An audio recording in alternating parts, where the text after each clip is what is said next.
Mira, y esto no es una ironía, aquí no vamos a esperar a que llegue ningún chapulín colorado a sacarnos del cacho. Acá nadie tiene la respuesta absoluta ni nada, pero yo creo que acá todavía hay tiempo para alivianarnos la carga. Y pasa así por escuchar la voz de los epidemiólogos y por tomar medidas que son difíciles, pero que hay que tomar. O sea, la declaración de cuarentena nacional obligatoria es necesaria y va a ser necesario cada día más, pero mientras cada día que se demoren en tomarla representa un aumento de los números de casos y de los potenciales fallecidos. Uno no elige quién se muere, te puede tocar a ti, te puede tocar al del lado, pero nadie determina el momento en el cual se contagia ni en qué grado se contagia. Por lo tanto, como esta es una enfermedad tan especial que contagia antes de dar síntomas, la cuarentena se hace cada día más necesaria. Y hablamos de una cuarentena con respaldo financiero para quienes han perdido su trabajo, para quienes van a quedar sin poder trabajar como los independientes. Pero una cuarentena en serio, no existe esto de las cuarentenas parciales, parceladas por pedacitos. La cuarentena es cuarentena o no es nada. Y en este momento, ¿cierto? Estamos viendo una situación que más de cuarentena parece un acuartelamiento. Porque falta que hagan un muro. Yo creo que acá estamos con un conflicto no de interés, estamos con un conflicto intelectual de evaluación, de déficit de capacidad técnica para enfrentar lo que está pasando. Yo no la tengo, pero sí hay gente muy capacitada que ha recomendado hace semanas la cuarentena, la declaración de cuarentena. ¿Es complicado? Claro que es complicado. ¿Quién te dijo que no era complicado? Es complicado, pero los países tienen que salir adelante, tienen que salir primero que nada, salvar las vidas. Después arreglaremos lo económico.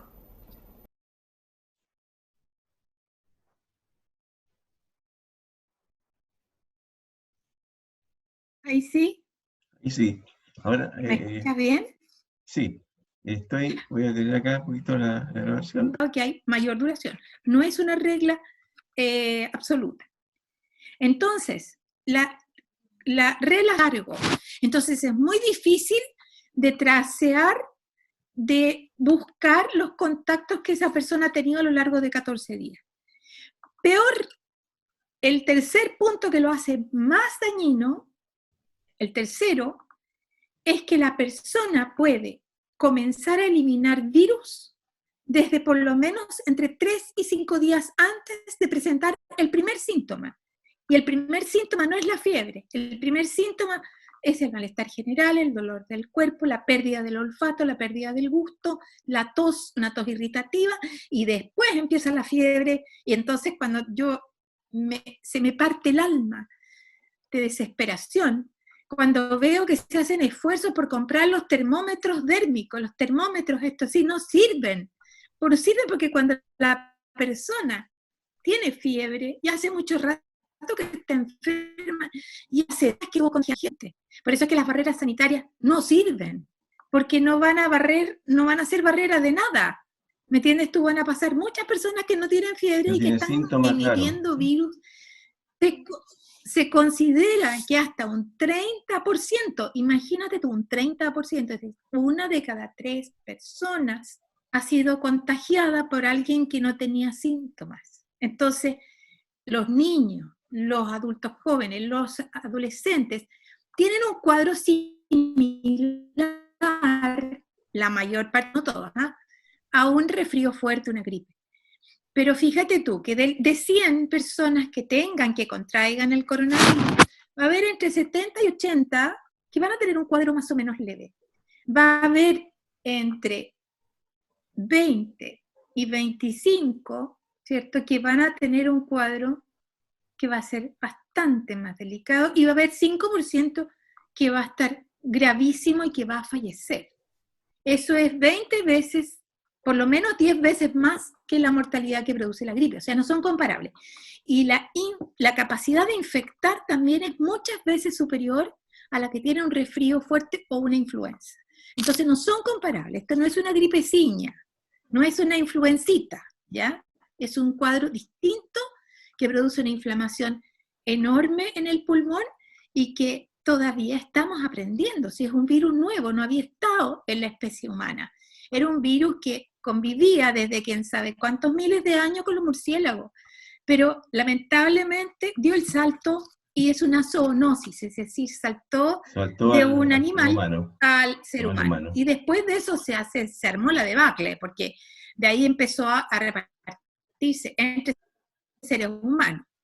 Ahora, lo terrible, por ejemplo, es que este hecho de que sea tan contagioso y que tenga este periodo de incubación tan largo y que además sea capaz de ser contagiado por una persona que se ve sana, es lo que lo ha hecho que se produzca esta tremenda pandemia, ¿ya? Entonces, menospreciarlo o hacer de esto una situación trivial es grave, porque en el fondo tú estás exponiendo a la población y tú no puedes elegir a quién le va a dar más fuerte y quién va a fallecer. Bueno, los números ya son ya abismantes, ya la velocidad de infección.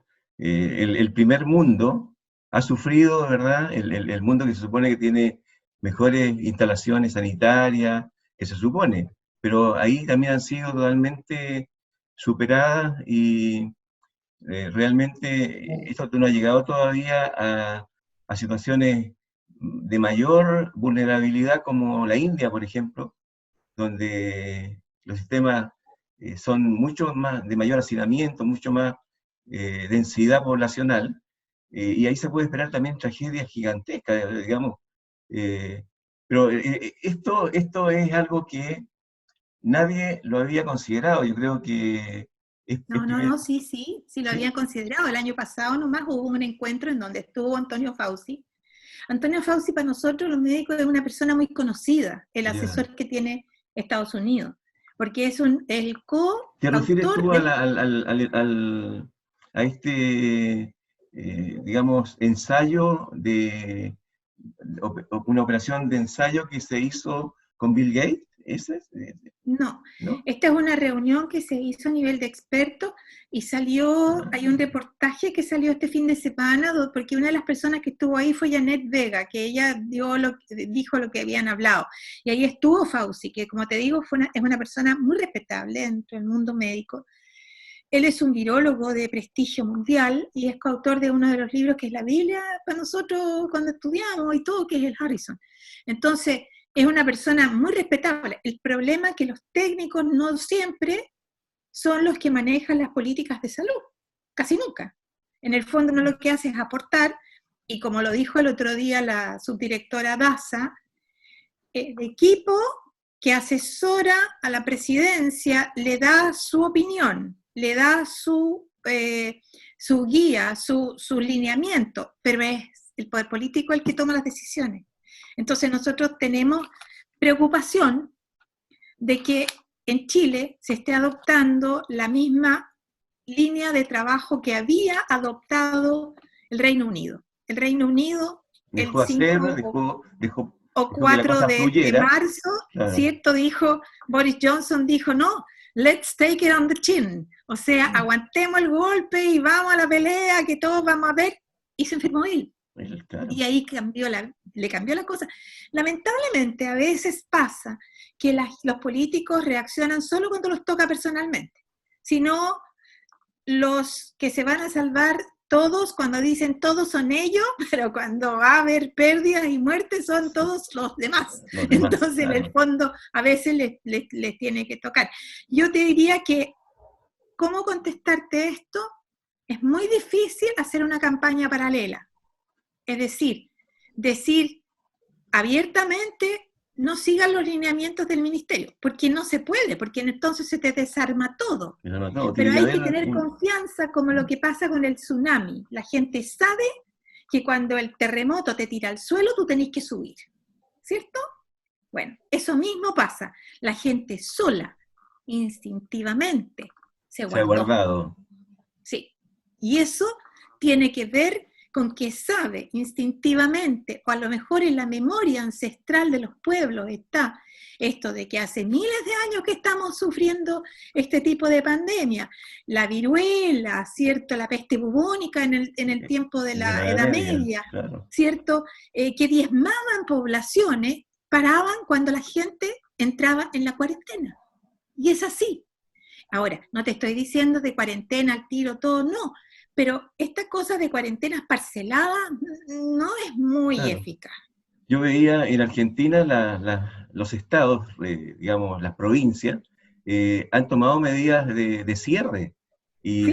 de autoabastecimiento con lo que ya tienen dentro. Son estados federales grandes, digamos, donde hay, las provincias son como Tucumán, Catamarca, Córdoba, cuesta más cerrar Córdoba porque es mucho más multitudinario, pero en general Argentina ha reaccionado a nivel de los gobernadores provinciales con una mayor energía en términos de periodos cuarentenarios, de cierre, de acceso de forasteros, digamos, son argentinos, pero vienen de otro lado, que son vectores de riesgo.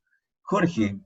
eh, tú has sido profesor en las cárceles, ¿ya? Y yo creo que ahí también hay una desprotección gigante porque la gente ya de suyo vive en condiciones paupérrimas, miserables, hacinadas, ¿ya?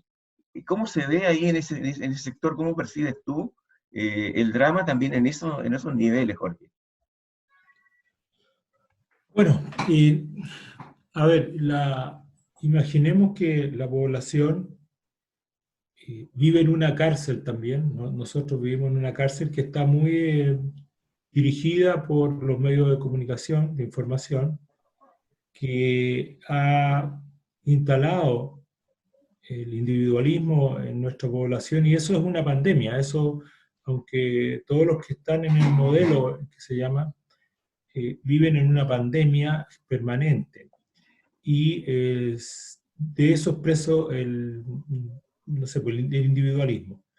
En las cárceles, donde las condiciones son, bueno, donde ellos están acostumbrados a estar recluidos, ellos siempre están en cuarentena, ¿ya? Están acostumbrados a estar recluidos, eh, se, obviamente el nivel de contagios, porque son espacios reducidos, es una posibilidad de que toda esa población se pueda infectar, porque ellos siguen recibiendo visitas, algunos.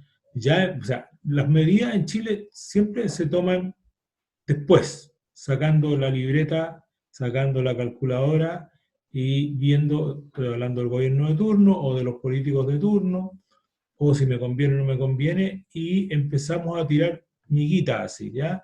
O a dar pequeños gestos de que estamos queriendo resolver el problema y que debemos hacer, como dice Juanita, que hay una acción natural de los seres humanos que cuando perciben que algo va a pasar, bueno, tienden a refugiarse entre cuatro paredes. Esto lo veían muchos, no sé, pues con las guerras de los hunos, donde ya sabíamos que pasaba una pandemia de personas y no quedaba nadie vivo, ¿ya? Entonces, la tendencia de muchos es a refugiarse. La tendencia de otros que están en una situación de vida compleja, ya como son en las cárceles y es también en gente que está afuera, pero que está pasándola muy mal, es como la oportunidad para matarse sin tener que hacer mucho esfuerzo, ¿ya? Eh, en la cárcel cunde más la situación y la preocupación por los que están afuera, los papás, los hijos, los esposos, ya empiezan a sufrir mucho porque saben que su mayoría de familias viven en condiciones deplorables, y esto, como tienen acceso a televisión o a los teléfonos, eh, les llega, pero no se pueden mover, o sea, dependen mucho de lo que la autoridad decida Y dentro de las cosas que la autoridad puede decir, o sea, un alcaide, un sargento que está a cargo de una sección, depende del criterio de ese sargento, que a veces no son muy buenos criterios, porque a mí me ha tocado que cuando entramos a la cárcel con nuestras carreras, escuché más de una vez, bueno, ¿y para qué le van a dar educación a esta gente? Si no, olvídense de ellos, vayan, preocúpense de otros. Una, porque ellos veían que un preso, un convicto se eduque, empezaron a tener un problema de que yo no quiero que él sepa más, él es un asesino. Entonces viene toda un rechazo, a veces no los llevan a la clase, pero se produce esta cuestión de que ellos siempre están con pandemia, ellos siempre están pegándose infecciones de todo tipo, ¿ya?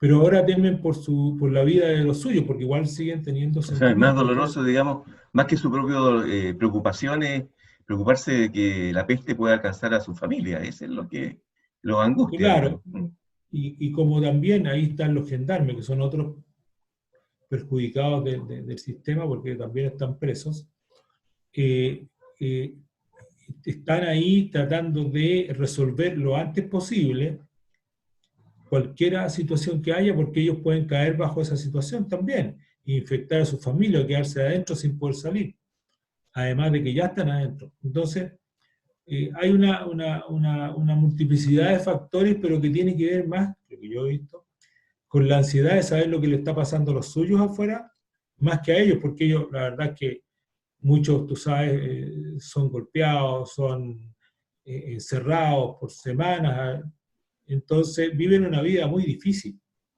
pero cuando saben que van a tener que, sus familias van a sufrir una vida difícil, les viene una ansiedad muy grande, entonces ahí puede que el nivel de roce, el nivel no sé, pues de De agresividad. preocupación lo atrape y actúen de manera violenta en algunos casos o también con resignación en muchos. Entonces, la cárcel siempre es un lugar para estudiar lo que pasa dentro de estos escenarios, pero yo diría que también aquí se iguala la cancha. Voy a decir una cosa que a lo mejor no va a ser muy bien entendida, es que la persona cuando está en esa situación y viene esto y ve que todos tienen que recluirse, de alguna manera, no creo que sienta gusto, pero sí, no sé, una resignación más, porque ya todos, ellos no están presos todos en el país, y todos están sufriendo consecuencias que ellos sufren a diario. Entonces, no sé, pues, como una justicia divina, que dicen, bueno, ya vivimos en este sistema, que es un sistema tan depredador, sistema neoliberal y más que neoliberal, y aquí nosotros estamos jodidos y los otros están pasándola bien. No sé si me entienden. Y Sí. ahora ellos ya se están asemejando a nosotros porque también están jodidos. No sé, es una cuestión muy rara, muy difícil de entender, que va más allá de nuestras creencias religiosas incluso, porque es como decir, bueno, están todos jodidos, yo también estoy jodido, estoy mejor, no sé. Porque si todos los demás están muy bien, la fiesta está muy buena y ellos están adentro, sobre todo en las parejas, a ellos también les trae una ira quizás. Hoy día yo diría que estamos más o menos como en una cárcel. Eso Bien, me atrevo a decir, no sé si ya, se entendió. se entendió, se entendió. Ahora, el tema de cómo se está reaccionando desde el punto de vista de los gobiernos, vemos dos formas distintas.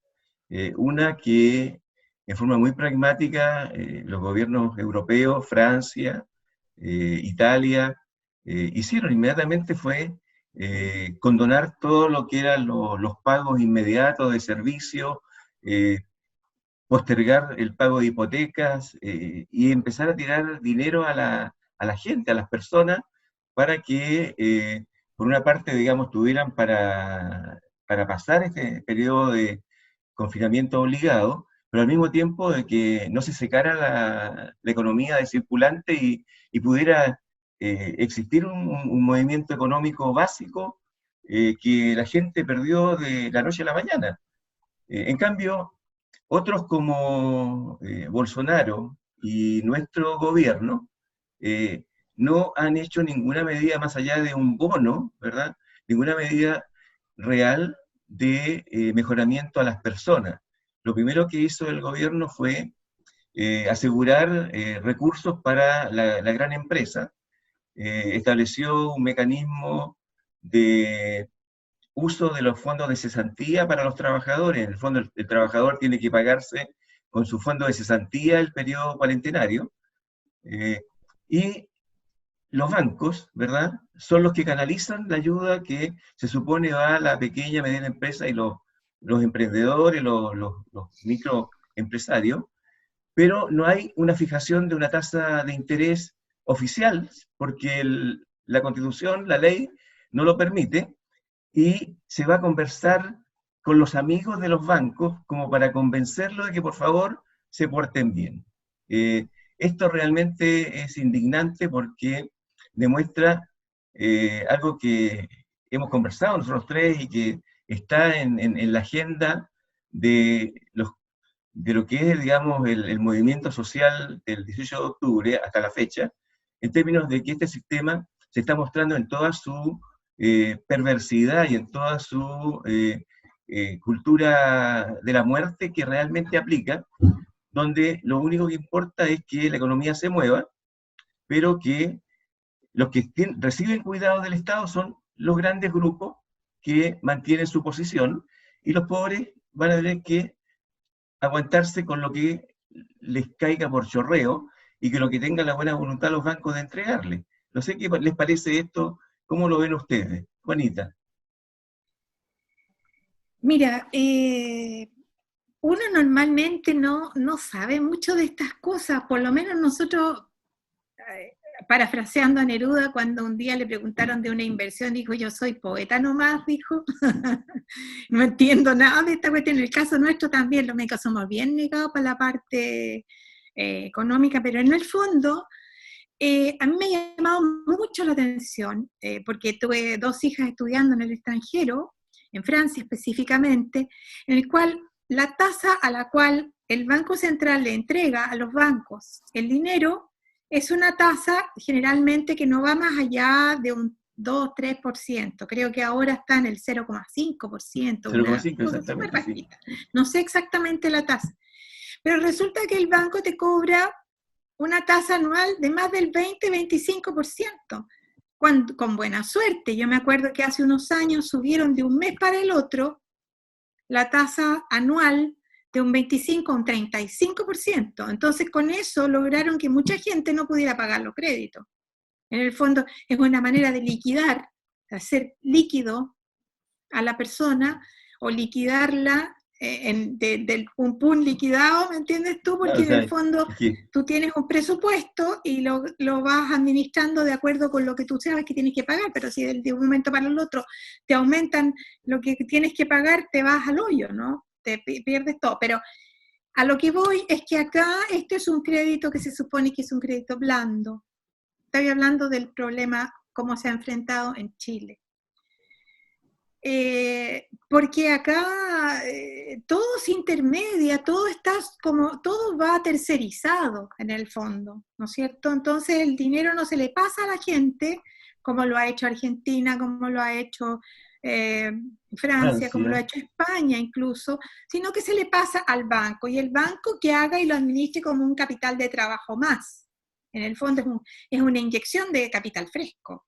Es súper feo, encuentro yo, disponer de la plata de otros para pasárselo a los amigos. Eso yo sé que se llama estafa, y yo siento que aquí nos están estafando, porque no tengo ninguna seguridad de que el banco va a traspasar esa tasa bajita a las personas, que le equivaldría casi a no cobrar intereses. Pero yo no les creo nada, porque yo sé cómo actúan y por las ganancias estratosféricas que han tenido. Por supuesto, Entonces yo no manejo los números exactamente, pero son ganancias estratosféricas anuales las que tiene el sistema financiero chileno. Claro, La ¿cómo gente puede? es buena pagadora en Chile. Hoy tenemos 11,5 millones de personas que estaban ya morosas, endeudadas y morosas. Es decir, sin poder pagar sus créditos. ¿Cómo vamos a quedar ahora? Yo creo que de aquí vamos a salir súper pobres. Vamos a salir mucho más No, pobres de lo que el éramos país antes. va a quedar muy pobre, la gente que Todos. Y hay se sentía gente, de lo clase que media, temo que haya mucha miseria, y cuando tú tienes un hijo que no le puedes dar de comer, tú vas, estés enfermo o no, y vas a ir a buscar comida. Y eso es lo que yo creo que va a pasar. Yo así como lo veo, con esta frialdad y con como te dijera, con esta indolencia con la que se ha dejado que la gente consuma lo poco y nada que tenga, sin apoyarlos para que puedan cuidarse ellos y sus familias con un ingreso mínimo. A mí me parece una vergüenza, te juro que es cierto, una vergüenza que el aporte básico, solidario, como se llame, de supervivencia, son 59.000 pesos, Hernán, para una familia. ¿Qué haces con eso en el supermercado para el mes? Yo no sé quién claro, puede es que comprar un aquí supermercado. se ha demostrado, yo creo, repito, la perversidad del modelo, porque es materialista y no tiene misericordia, no tiene ninguna cuota de humanismo, porque la gente en todos los países, en Perú, ¿verdad?, está retirando fondos de pensiones para poder pasar esta crisis. Esto es una crisis Una inédita. crisis inédita, se está haciendo, pero acá se negó y el Parlamento lo niega. El Parlamento vota, ¿verdad? La clase política vota diciendo que no se puede retirar los fondos de pensiones. Las personas están, el 70% de las personas, ¿verdad? Perdón, las personas tienen un 70% de su ingreso familiar comprometido en deuda. Le quieren dar más deuda. No hay perdón, no hay condonación. Esto, se decía, es el nuevo CAE, el CAE coronavirus, ¿ya? Porque en vez de pasarle el dinero al estudiante, se lo están pasando a la banca. ¿Cómo le van a pedir a una banca que ha sido usurera, que ha ganado en las peores crisis, ha ganado cifras estratosféricas, justamente con las tasas de castigo, con las tasas de morosidad? ¿Cómo le van a pedir que tenga un gesto de humanidad y que entregue créditos blandos? No, señor.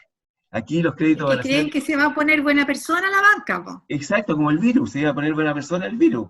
Jorge. Bueno, ese es el tema, uno de los temas centrales es el momento que estamos viviendo. Nosotros hemos tenido la oportunidad de vivir en 2 milenios y en 2 centurias.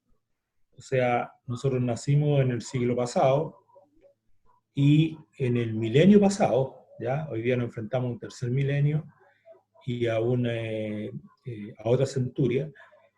Entonces, hemos tenido la oportunidad, digo yo, de comprobar cómo funcionan los sistemas, cómo funciona el hombre, porque ya vemos que es transversal el tema político. El tema político ya no es no hay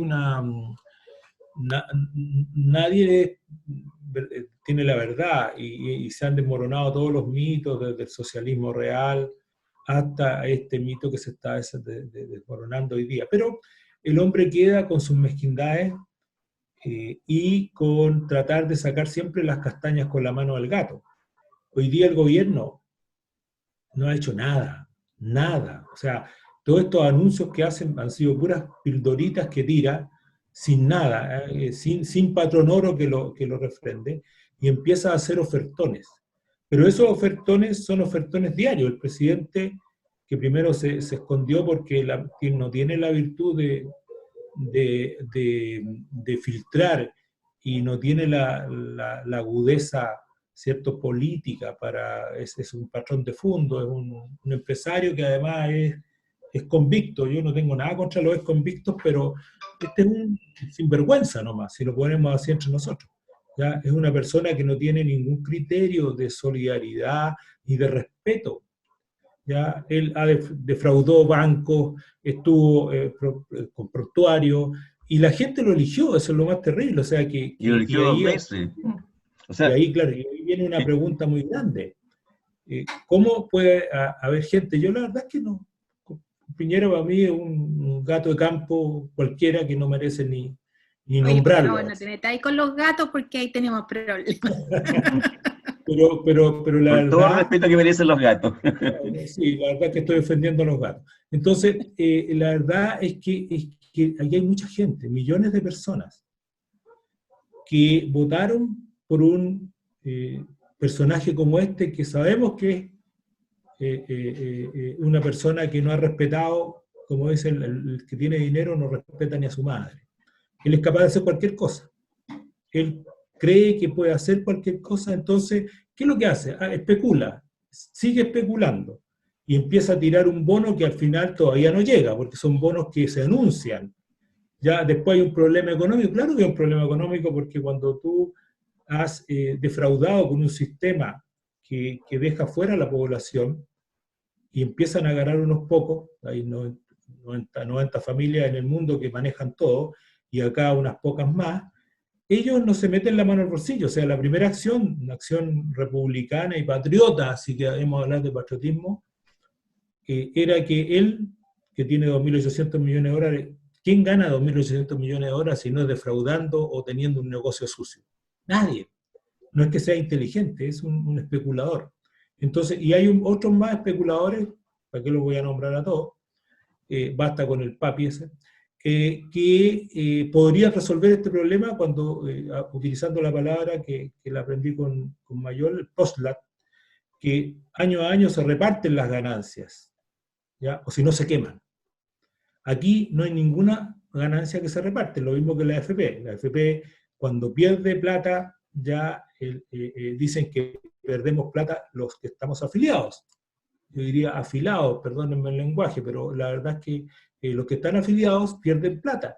Y cuando ganan plata, ganan los que hicieron este negocio ya perfecto que hizo el señor Guzmán, en la cual se defrauda a todo el pueblo y se ocupa la plata de ellos. Entonces, hoy día hay unas personas que ganan una cantidad de millones de dólares al mes, mientras hay una persona que gana una mugre.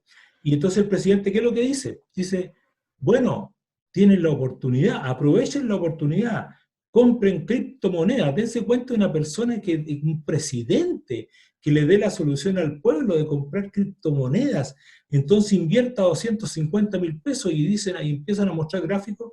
O sea, esto es reírse de la gente ya con demasía. Y por último, obligar a pobres personas que se consigan 250.000 pesos para que compren las criptomonedas, que no las pueden cobrar al tiro, tienen que, tú es como una acción, eso lo invierte y puede ser que mañana... Eso puede ser, eso es una estafa piramidal, otra más. Claro, eso es una estafa. Entonces, si el presidente de la República nos llama a participar de una estafa piramidal para resolver esto, ¿qué queda de los demás? Ya el ministro de Salud, que es un mentiroso comprobado, ya cuando empezó a cortar decía que se acabaron las colas, ya, no señor, se acabaron las colas, ya no hay colas en los hospitales, no hay listas de espera. No hay lista de espera. Es un mentiroso de pe a pa. Por lo tanto, hoy día, primero, no sabemos en qué país estamos, ¿ya? No sabemos si esto es un comunismo, un socialismo, un neoliberalismo. Segundo, la plata sigue en manos de los que tiene que seguir y especulan con ella, ¿ya? Para ir, no es tan fácil que una persona vaya y haga el trámite de una pyme. O sea, yo conozco a la gente que trabaja en los bancos y me dicen, no, está la crema, porque llegan todos pensando que le van a pasar una plata, y si la plata te la van a pasar, esa plata te va a costar muy cara. Entonces, esto ha develado, y yo creo que la pandemia que nos llegó, volviendo al tema inicial, el virus, yo no soy muy creyente, por lo tanto no podría esto... Hacer un castigo de Dios. Claro, castigo de Dios, ¿ya? Sino que la pandemia es una reacción, yo creo, del planeta, tierra, agua, aire, que dice ya basta, ya que estos pequeños personajes no se ponen de acuerdo, ya vamos a ver si se ponen de acuerdo ahora. Y esta pandemia ha logrado muchas cosas interesantes. ha logrado muchas cosas interesantes, aparte de todas las muertes que se dan, ¿ya? Pero ha unido a muchos sectores, ha logrado verse situaciones de solidaridad y no de un gobierno que miente, sigue mintiendo y sigue Ya. Pero especulando. yo ahí te interrumpo un poco, porque tú hablaste de que la pandemia, que significa, digamos, el modelo. Pero yo quiero decir también que este modelo abarca a toda la clase política, porque no he visto ni un gesto de ningún expresidente. El único que se puede liberar es Elwin, que se murió, pero ningún expresidente que haya dicho de mi jubilación, ¿verdad? Esta jubilación que tiene y estas asignaciones millonarias para oficinas, para movilización que les deja el sistema, ninguno se ha metido la mano al bolsillo y ha dicho, ya, esto yo lo resigno y lo entrego a, a un fondo de solidaridad por la pandemia. Nadie, nadie. No se han bajado, no se han bajado los sueldos. En otros países, Uruguay, que es un país chiquitito con 3 millones de personas, todos, desde el presidente, ¿verdad? Que es de derecha, ojo, ya no es Mujica, pero todos se bajaron los sueldos. Todo en la clase política resignó el 50% de sus ingresos para la crisis que se está viviendo. O sea, un país chiquitito que nos da lecciones, digamos, de integridad en términos de comportamiento de la clase política. Yo creo que ahí está el foco de fondo, porque estamos sin oposición. Este gobierno hace lo que quiere, no solamente porque hay un patrón de fondo arriba, sino que porque la oposición está inválida. Si Piñera es el club del 6%, los partidos de oposición o pseudo-oposición son del 2 o el 1 o el 0%, ¿ya? Vale decir, estamos desamparados en el aparato, en el poder legislativo, y la sociedad civil, desgraciadamente, todavía no genera el líder que aglutine, porque hay muchos líderes sociales que han surgido, pero no hay todavía, y se nos viene octubre encima, como se nos venía abril con el plebiscito, y vamos a encontrarnos con los matinales, ¿verdad? Los matinales, llenándonos de consignas terroríficas, ¿ya? Y apareciendo siempre las mismas caras. Mira quién están promoviendo, ¿ya? Claro, pero Hernán, yo te llevo a otro, te llevo por la misma línea, te llevo a una situación. O sea, creo que como no hay educación cívica, no hay educación ciudadana, primero hay algo que hay que dejar, o por lo menos me gustaría poner en discusión. ¿Es el hombre un ser racional? No. Lo pregunto a ustedes. No, ¿Es el hombre un ser es racional? manejable por emociones. Y el susto es una emoción, el miedo es una emoción.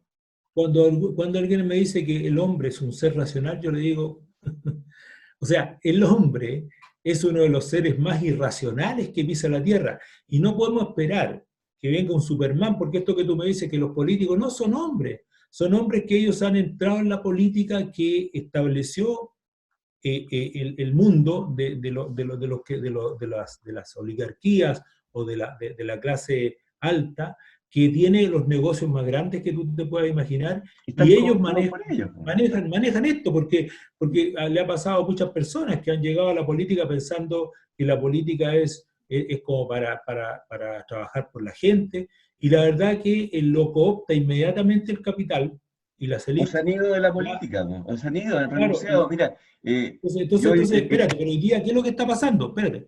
Hoy día está pasando que nosotros, la gente que no es política, ¿cómo se llama? Política de un partido político y que milita o que está beneficiándose de esto, ¿ya? Esa gente ha tomado ciertos controles. ¿Ya? Y ahí viene, claro, un montón de otros problemas, porque todos están buscando al líder. O sea, piensa tú que un líder ya como Bolsonaro, que es un líder también, puede dejar la crema. Cuando el pueblo son ovejas, ya, bueno, viene un pastor y las puede arrear con unos perros, ¿ya? Hoy día yo creo que está pasando, hay una rebelión que ya obviamente no cree ni en los políticos, ni en los empresarios, menos en los curas, ¿cierto? Los curas Entonces no han sacado la voz en esta vuelta. no Son hay ningún invisibles. referente. Entonces, cargarle la mata a un sector que no ha dicho nada de esto. O sea, nosotros tenemos que ser capaces de decir las cosas, de ir armando grupos de conversación, pero también en el entendido que el ser humano no es racional. A mí me ha tocado ver situaciones con personas que no voy a nombrar, pero que son de un talante internacional, no sé, pues que han hecho grandes cosas, pero de repente, después de las 10 de la noche, tomándose unos tragos, se transforman en unos energúmenos que no saben ni de su madre, ¿ya? Y son seres que aparecen después, así como el presidente que tú nombraste, gente muy, muy linda, gente muy buena, ¿ya? Muy buena, entonces tú dices, no, muy bien, van a los fines de semana, pero después cuando llegan a la pega, si son militares, no tienen ningún escrúpulo, aunque hayan besado a su hijo, en matar y torturar a las personas. Y eso es lo que tenemos que entender. Ya, entonces, esto no es tan fácil como entonces resolverlo entre nosotros. Y No, por no, eso que yo, el tema, pero bueno, igualmente, te digo, esto nos llegó de arriba. no, el punto, digamos, que esto ha mostrado lo peor y lo mejor de la gente. Lo mejor ha sido el heroísmo de la gente de la salud, que desprovista de protección, realmente ha sido carne de cañón, luchando en primera línea para poder, con los pocos recursos de que dispone, hacer algo por la comunidad. Y lo otro, otros trabajadores, o sea, el micrero, ¿verdad?, que sigue funcionando, tiene que funcionar, pero sigue llevando a sus pasajeros para que pueda subir la viejita con las cosas que puede conseguir en la feria, el supermercado. O sea, yo creo que la sociedad civil, la gente común y corriente, la gente de a pie, ha sido más noble que todos los que son, que ostentan cargos de poder en este momento. Y lo que me preocupa, ¿ya? Y aquí voy a preguntarle a la Juanita, que las mujeres siempre son más agudas, ¿ya? Cómo le buscamos una salida. Teníamos una salida, que era caminar todos, ¿verdad?, por una nueva constitución. Estos miserables nos pueden torpedear hasta la esperanza de octubre 25, ¿ya? Y eso hay que tenerlo en la mano, digamos, hay que pensar que las circunstancias de una explosión social por hambre en un país que es provocado en medio de la pandemia por gestos de egoísmo, por gestos miserables, nos pueden llevar a algo peor que justifica justamente que esto se cierra la democracia y volvemos a un sistema de facto. Juanita. Ay, Hernán, las cosas que dice. Mira, a ver, yo creo que no perdamos la visión general de lo que esto ha significado. Fíjate tú que esto se inserta dentro de un movimiento mundial por luchar contra el cambio climático. La sociedad civil se organiza el año pasado, ¿cierto?, alrededor de figuras como la Greta Thunberg, figuras como Naomi Klein, figuras como Noam Chomsky, que han dado algunos lineamientos, como Vandana Shiva, respecto de recuperar nuestro planeta en el sentido de que sea la casa de todos, y que es un planeta que tiene recursos finitos y que no podemos pretender que ese planeta produzca en forma infinita, porque no da, ¿ya? Entonces la industrialización de la agricultura termina con el agricultor pequeño, termina con la producción local, termina con la producción no nociva para la salud, sino que implementa técnicas como lo que es la biogenética y lo que es la genética interventora para producir transgénicos, las licencias internacionales que patentan semillas, ¿cierto? Esto fue formando un momento de conciencia planetaria respecto de la necesidad de intervenir desde la sociedad civil, porque se veía que había inacción por parte de los gobiernos, una situación muy parecida de lo que tú me estás diciendo. ¿Qué sucedió? La sociedad civil se notó, se hizo ver en este sentido. Ahora bien, en el aspecto del coronavirus, lo que ha sucedido, y esto es muy importante porque tiene que ver con el tema de la mortalidad y la relación que hay, cada día salen más y más trabajos que relacionan la asociación que existe entre el uso de combustibles fósiles, que tú sabes que hoy día están en la ruina, porque no están vendiendo nada, porque nadie está usando autos, ¿cierto? A nivel mundial, a nivel planetario. La relación entre las sustancias que se salen de los vehículos y de las industrias que ocupan combustibles fósiles, se produce un aumento del dióxido de nitrógeno. Y el particulado más fino, el 2.5, y el ultra fino, que es el menor de 1 micro. ¿Ya? Pero a lo que me refiero yo es que hay una relación entre los lugares en donde ha sido peor el efecto del coronavirus con las zonas más contaminadas por estos elementos. Es decir, el, entre comillas, desarrollo ha producido la muerte, directamente. Entonces, en el fondo, como dice muy bien Jorge, esto es como un castigo, ¿cierto? A más desarrollo, ok, más te mato. ¿Te das cuenta tú la paradoja? A más crecimiento, yo digo, a más crecimiento, más muerte. Exactamente, a mayor crecimiento, a mayor uso de los lujos y todo lo demás, más muerte. Entonces, ¿quiénes están? Tú te pones bíblico, ¿cierto? Y entonces el reino de los cielos va a ser de los humildes. ¿Ya? ¿Por qué? Fíjate tú las zonas cómo se sobreponen, las grandes urbes en España, Barcelona, Madrid, la cantidad de muertos impresionante.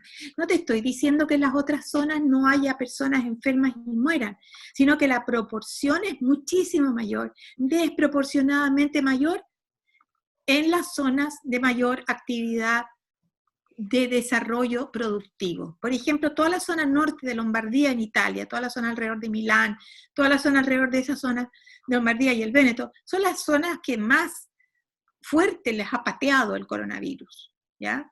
Pero son las zonas que si tú miras los mapas de dióxido de nitrógeno, que tenían más altos esos niveles. Entonces, ¿eso pasa también en Londres? Claro, también pasa en Inglaterra, porque la cantidad de vehículos circulantes es enorme.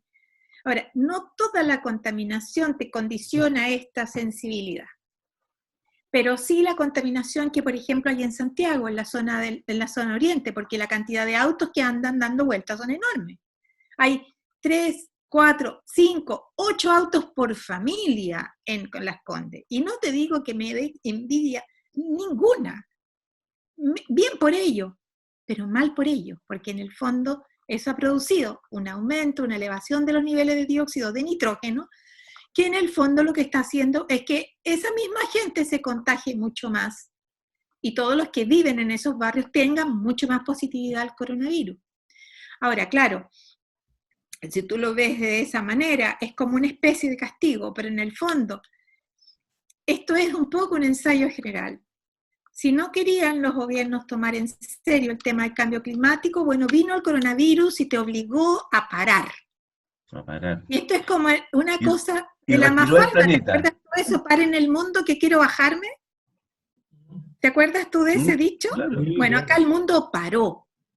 El mundo normal paró, porque sabe que esa es la manera de terminar con esta pandemia. Ahora, yo mucho me temo, y eso es, me recordaste ese temor que me quita el sueño todos los días y me da un insomnio tremendo, y que hoy volvió a estar presente en la palestra, porque hoy, frente a la necesidad de tomar algunas medidas de tipo económico, el ministro dijo directamente que se hacía la reserva de constitución. Se hace la reserva constitucional, es decir, se va al Tribunal Constitucional, porque son inconstitucionales todas las cosas que tengan que ver con la intervención del Estado. Ahí está el artículo, otra vez el artículo. El Estado no puede hacer ni mascarilla, no puede. ¿Ah? Este Estado no No, en puede este caso fabricar podría, porque es mascarillas. un asunto de Sí, seguridad sí, nacional, pero no lo hacen. pero no lo No lo hacen porque ellos declaran. tienen adentro el dogma neoliberal. O sea, Sí, pero es en que su eso, ADN está la Constitución. O sea, los claro, por eso principios te de la estoy diciendo, Constitución. pero la gente pobre, la gente, el 94% restante, cada día tiene más claro de que la situación se ha agravado porque está vigente esta Constitución. Yo creo que puede ser que la solución en NAN sea que votemos por correo. Yo no soy partidaria del voto electrónico, porque el voto electrónico es hackeable, y tú lo sabes, se puede hackear. O sea, la verdad es que lo que te estaban proponiendo, bueno, no hagamos votaciones presenciales, hagamos voto electrónico. ¿Por qué? Porque tú sabes perfectamente bien que son capaces de hackear. Ahora, con lo que decía Jorge, el ser humano es un ser poco racional. La emoción es la gran herramienta que han sabido ocupar quienes tienen hackeado el cerebro de gran parte de la humanidad en este momento. Hay organizaciones que trabajan para hackearle la cabeza a las personas, sobre todo a las personas críticas, sobre todo a las personas que están decepcionadas del sistema. A eso les mandan el mensaje Claro, conspiracional, claro, y provocan. el mensaje de que la gente en Ecuador se murió porque había 5G, cuando en Ecuador con suerte tienen 3G, en Guayaquil, pero ahí te meten este mensaje para que la gente no le vea la relación que hay entre el sistema y la pobreza que ese sistema, y el hacinamiento que ese sistema, y la falta de educación que te conlleva ese sistema tiene en la enorme tragedia que vive hoy Guayaquil en Ecuador. Bueno, Entonces, para hacer una diversión de esto, culpan a otras cosas y la gente se lo No, compra, lo cree. Pero ahí es porque están y Trump le está echando ocupando, la culpa a la Organización Mundial de la Salud. Ya están tiene instrumentalizando el instrumentalizando. miedo, el Claro. temor, la rabia, la impotencia, y eso son emociones muy básicas. Falta el hambre. Es que El a eso iba hambre yo. generalmente Eso, es y lo que un decía motor. Jorge, cuando la gente salga por hambre, ¿ya? Con desesperación para darle de comer a sus hijos, porque fíjate, hasta Pinochet, cuando fue la crisis del 82, ¿ya? Estuvo Sergio Noferjarpa de ministro del Interior, inventó el PEN y el POG. La gente por lo menos tenía, a través de las municipalidades, del PEN y el POG, tenía para parar la olla. O sea, algo tiró. Aquí nada, o sea, digamos, aquí es un gobierno miserable. Jorge. pero mira, lo que pasa es que nosotros llegamos aquí esto ha sido muy interesante por la paradoja que va a develar. Se suponía que estábamos en un sistema, ya que los políticos son corruptos, que son corruptos. Yo la verdad es que cuando la gente habla de los políticos corruptos y las dietas y esto, me callo. ¿Ah? Ahora voy a hablar, pero me callo, porque tal como lo decía Mujica hace poco en una entrevista, el mundo gasta 2.000 millones de dólares diarios en armamento y guerras. Diarios. O sea, con esa cantidad de plata no debería haber ningún problema de salud, ni de hambruna, ni de nada en este mundo. Primera cosa. Segundo, que el neoliberalismo rasca que tenemos nosotros acá, porque no es nada, esta cuestión es un aprovechamiento de sinvergüenza nomás, basaba todo en esta política que está en la Constitución, por eso que hay que cambiarla, ya del Estado subsidiario, le entrega, ¿cierto?, al privado para que resuelva los temas. Y empieza a desarrollarse la empresa privada, y empieza a aparecer Manhattan, y empiezan a aparecer los guetos, ¿ya?, donde hay gente que vive mejor que en cualquier país desarrollado del mundo, que en Alemania, que en cualquier parte, arriba en Las Condes ya, y en Manhattan mismo, y en la Avenida del Bosque, y todos esos lados. O sea, una cantidad ínfima de la población, que no pasa más allá del 5%, disfruta ya de un bienestar. Y ellos porque así era el modelo, donde no puede ya estar el privado en un pueblo lejano, donde no se puede hacer negocio con la educación ni con la salud. Ahí llega el Estado y hace algo tampoco de calidad, algo más o menos, ¿ya? Porque bueno, así está diseñado el modelo. Entonces, uno esperaba, si es que el modelo hubiera sido algo asible, porque ahí hay mucho, como Alex Kaiser ya, si ustedes lo han escuchado, si soportan escucharlo por lo menos un rato, el pobre niño tiene lavado el cerebro, ¿ya? Y la verdad es que no alcanza o no quiere darse cuenta de que, obviamente, hoy día, si es que en este país hubiera operado una buena política de mercado, no tendríamos ningún problema, porque si hubiera los privados que han ganado tanta plata, tendrían que haber resuelto todos estos problemas. Pero no resolvieron nada, sino que ahora van a los bancos y digamos, nosotros tenemos que prestarle la plata. Se prestan la plata por la AFP, entonces nosotros, o sea, el pobre no le puede cobrar al rico, el rico sí que le cobra al pobre y lo tiene endeudado hasta las masas, entonces es la esclavitud. Entonces, claro, decían, está muy buena la economía, oye, pues si la economía en Chile, ¿para quién digo yo? ¿Para quién? Para un 5% de la población es buena. Es bueno, claro. Yo tengo amigos que tienen jubilaciones de 3 millones de pesos, ¿ya? Pero ¿quién tiene jubilaciones de 3 millones de pesos? Creo que son 100.000. ¿Ya? Y los demás tienen de 180, 120. Entonces, el sistema, claro, es muy bueno, ¿ya? El sistema este neoliberal y ráscate como puedas, ¿ya? Para una pequeña élite. Pero eso la ciudadanía tiene que entenderlo. Este sistema es lo peor que hay, peor que el comunismo, peor que cualquiera. No digo que el comunismo sea bueno, también tiene su problemática, ¿ya?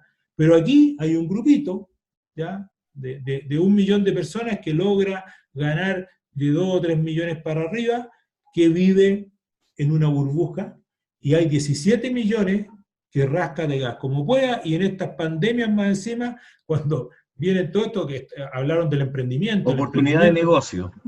El emprendimiento, claro, no, el emprendimiento, que bueno los emprendedores, aparecen unos gallos inventando cualquier cosa, y la verdad es que le ponen una cosita más al plato, qué sé yo, y hoy día, ¿qué pasó? Toda, yo diría que, o casi toda, el comercio que se establecía en base a las pymes, en base a los pequeños restaurantes, ya se va de un día al hoyo y no son capaces de prestarle la plata para que siga. Entonces, este es un sistema comunista y mercantilista a ultranza. ¿Ya? Ahora empezamos a usar el comunismo, ya ellos mismos que lo habían, el Estado empieza a salir, el gobierno da las cifras. Sale para ellos.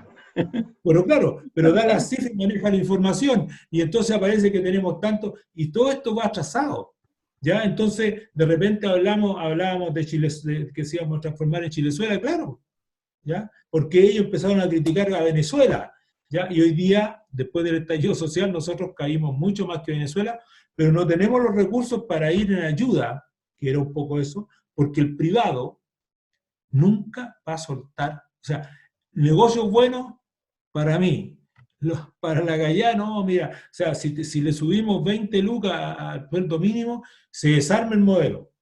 Entonces, si como un modelo, y tú le vas a subir, en vez de subirle 10, le subes 20 lucas, se desarma. Eso no es un modelo, eso es una estafa. Amigos, el tiempo nos manda, ¿ya? Hemos hecho ya la hora que podíamos disponer, así que dejamos los motores calentitos para una próxima conversa, la semana próxima o cuando ustedes dispongan. Cuando a medida dame sí, un minuto. Sí. Redondeemos. Un minuto cada uno, ya. Ya. Mira, yo quiero... Le cedo mi minuto a Juanita, porque yo ya, he 2 minutos, mucho. Juanita, listo. Gracias. Mira, yo quiero pedirle a las personas que vean este programa que por favor tomen en cuenta las medidas que necesitamos para poder neutralizar la dispersión de este virus. Cuando ustedes le digan que se está creando inmunidad de rebaño, no lo crean, porque este virus no se sabe si deja inmunidad. Esto del carnet de persona que está de alta es una falacia. Y eso no lo digo yo, sino que lo dicen los científicos que están estudiando este virus. No se sabe, se desconoce absolutamente si existirá o no inmunidad después de tener la enfermedad. Entonces, acá las personas tienen que tomar precauciones. Este virus no es un virus cualquiera, se les ruega a las personas no salir. Si pueden hacerlo, no salgan. Ahora, los que no puedan hacerlo, traten de cuando vuelvan a sus casas, de sacarse la ropa, bañarse, no entrar con los mismos zapatos, desinfectar las suelas de los zapatos, y si sacaron al perro, límpienle las patitas con agua y jabón y séquenle las patitas al volver a la casa. Si ustedes tienen niños, no los lleven a donde los abuelos. Los niños son un reservorio de virus. Y en último lugar, si van a salir, nunca salgan sin mascarilla. Y por favor, con los ojos protegidos también. No se acerquen a menos de 2 metros de las personas, porque las personas van eliminando virus y usted no va a saber quién está enfermo y quién está sano. Así que ese es mi mensaje, por favor, que esto sirva para que las personas sepan que esto no es una cosa corriente y común, sino que tenemos que tomar medidas extraordinarias para protegernos. Eso nomás, gracias, Nana. Gracias, Juanita, gracias. Gracias, entonces, terminamos entonces con este conversatorio número 2 de Conversando por la Vida. Gracias, Hernán, y a todos los que nos escuchan.